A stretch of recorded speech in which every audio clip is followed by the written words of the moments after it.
Okay, options, a quick introduction to options here. We'll talk more about these later in the class, but as a quick introduction here, options. A call option is the option to buy at a specific price in the future. And when we talk about calls and puts, we almost always mean on stocks, on buying shares of stock in the stock market.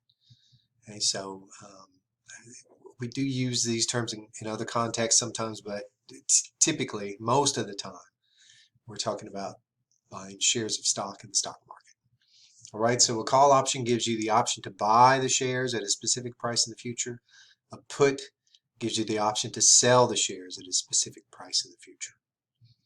Okay, and they're called options. You know, these are distinguished from futures or forwards contracts. If you enter into one of those futures or forward contracts, you have an obligation. You're supposed to be there and fulfill your part of the bargain. Right? With these options, you can decide to forget about it. That's why they call them options. You can say, well, the price didn't go the way I wanted it to, so forget it. I'm not going to do this. Right? So it's your option as to whether you want to do this in the future or not. Okay, so I've got an example here from the textbook, and this is calls on Google. So the call price on Google shares, so the option to buy. And it's listed by when they expire, so the month they expire. And these expirations are in a standardized, and to be honest with you, I don't remember the details. It's like the third Friday of the month. So if it says July there, it means a particular day in July, which I think it's the third Friday. It might be the second Friday, but anyway, it's one of the Fridays in the month of July. And then September, December. The strike price is the price that you're going to agree, and since these are calls, it's the price you agree to purchase at, or you'll have the option to purchase at, right? And then the bid and the offer. Well, if you're trying to sell somebody a call option, they'll say, well, we'll buy it from you for the bid price. If you want to buy a call option, you're going to get the offer price. Okay, each contract is for 100 shares, so each contract is buying 100 shares of Google at the call price. And I've got here you buy one December call option with a strike price of 580. How much will that cost you? Well, obviously here's the strike price of 580 at December, so that's going to cost you $35.30.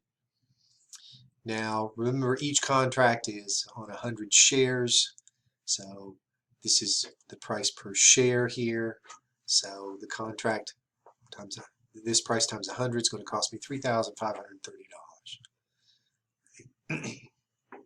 So the assumption here is okay, I buy that option, so I buy the call option. That gives me the right at any time that I want to exercise this thing that I can buy Google shares for $580.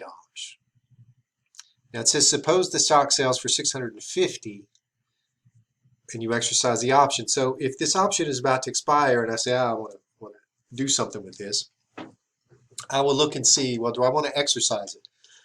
I have the right to buy the shares at $580. Now, if the price is less than that, if they're selling for $500 today, then I would just let the option go. I'd say forget about it. I can go out and buy them on the market for $500. I'm not going to exercise this option and buy them for $580. But in this example, it says, well, suppose the stock's selling for $650 per share. Well, then I would exercise the option, because by exercising the option, what I can do is buy them for $580 and then immediately sell them for $650, and I make the difference. All right, and that's what the question here is. What is your net profit? So, and I've just got the math there for how that would work out.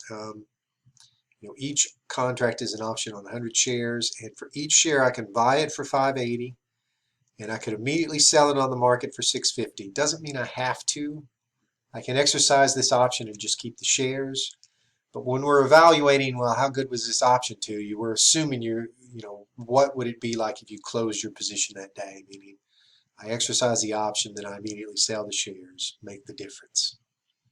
All right, so I'd make that difference on each share times 100 shares.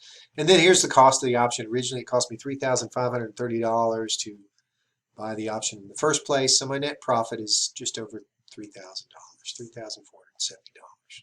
on that option. Okay, a put works exactly the same way, except you have the option to sell at a price. So in this case, you're hoping the price will go down. Right? And in that case, if the price goes down, you go out and buy the shares cheaply and then exercise the option and sell them at the higher price and make the difference. Okay.